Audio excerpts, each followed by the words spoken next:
Now, great senator from Minnesota, Amy Klobuchar. All right, thank you, Ed.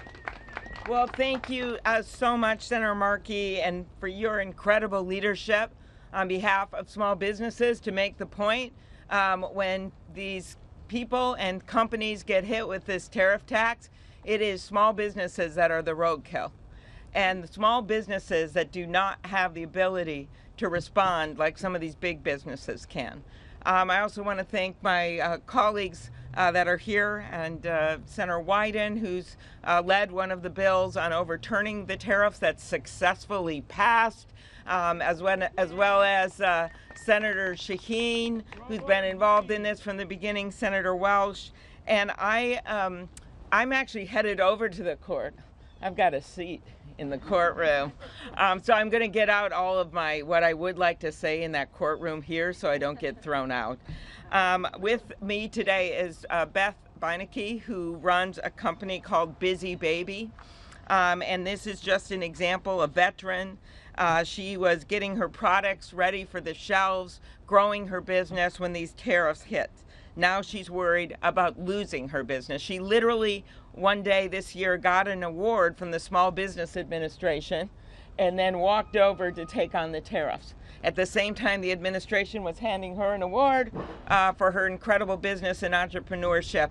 They were taking away her business. So what's at stake over at that courthouse today is, first of all, this simple idea that the president has been abusing his power and using a statute called IEEPA, sounds too nice for what he's using it for, IEEPA, and saying that he can use this to enact these across-the-board tariffs, and which amount to a $2,000 tariff tax on every family in America.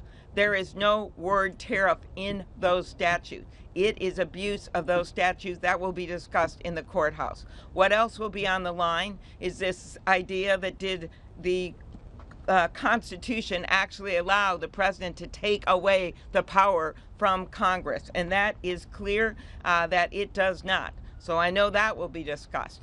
And what also will be discussed is all these things like major questions doctrine. They're going to pull me off the stage if I go into that.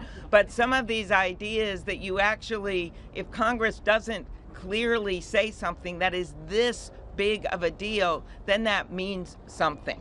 I think it was Amy Coney Barrett in one of her decisions that talked about how if parents are leaving and they give a babysitter a credit card and says, make sure the kids have some fun, does that mean that the babysitter can then use that credit card and go and take the kids to an amusement park for 2 days and stay overnight in a hotel?